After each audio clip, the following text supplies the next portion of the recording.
নেপালে অস্থিরতা, তাতে বাংলাদেশের দ্বিতীয় ফিফা প্রীতি ম্যাচ বাতিল।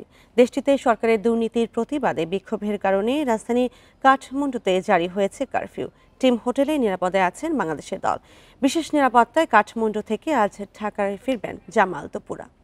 শেষ ফিফা প্রীতি ম্যাচের লক্ষ্য আর পরিকল্পনা নিয়ে আনুষ্ঠানিক press conference Nepal Bangladesh coach ও অধিনায়কের।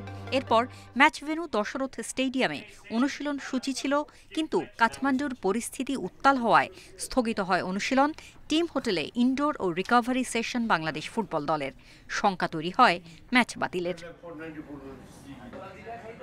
পরিস্থিতি পর্যবেক্ষণ করে নেপাল ফুটবল অ্যাসোসিয়েশনের সঙ্গে আলোচনায় বসে বাংলাদেশ। খেলোয়াড়দের নিরাপত্তাকে অগ্রাধিকার দিয়ে কাঠমান্ডুতে বাংলাদেশ দূতাবাসের সঙ্গে যোগাযোগ রাখে বাফুফে। শেষ পর্যন্ত সিদ্ধান্ত হয় ম্যাচ বাতিলের। প্রেসিডেন্ট আমাকে বলেছে যে সার্বিকভাবে যেভাবে আপনার সিকিউরিটিটা হয় তখন সেভাবে আপনি যেন সেই সিকিউরিটিটা 100% হয়। তো আমি যখন দেখলাম যে যেখানে পার্লামেন্ট ভেঙে মানুষ স্টুডেন্টরা ঢুকছে করছে, সেখানে একটা স্টেডিয়ামে ক্লোজ ডোরে ফুটবল খেলা কখনোই সম্ভব না। নেপালের বিপক্ষে দুই প্রীতি ম্যাচ খেলতে যাওয়া বাংলাদেশ দলের পুরো মনোযোগ ছিল এশিয়ান কাপ বাছাই ঘিরে। ভারতের বিপক্ষে গোলশূন্য ড্র ও সিঙ্গাপুরের বিপক্ষে হোম ম্যাচে হেরে 1 পয়েন্ট বাংলাদেশের।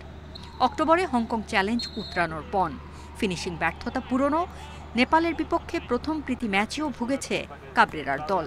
প্রস্তুতি সারার পরিকল্পনা আধা রয়ে গেল জামাল ভূঁইয়াদের।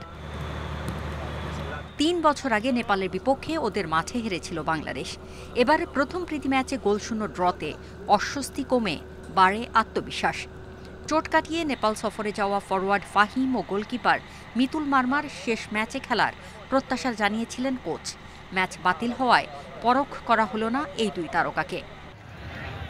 নেপাল সরকারের বিরুদ্ধে দুর্নীতি ও অনিয়মের অভিযোগে এবং নিবন্ধনহীন সামাজিক যোগাযোগ মাধ্যম বন্ধের সিদ্ধান্তে ফুঁসে উঠেছে দেশটির তরুণ প্রজন্ম। রাজধানী জুড়ে চলছে কারফিউ। শেষ পর্যন্ত ম্যাচ মাঠে গড়ালেই বাংলাদেশের সুযোগ থাকত 1 যুগ পর নেপাল থেকে জয় নিয়ে ফেরার। Farida Bakhtiyara, independent news.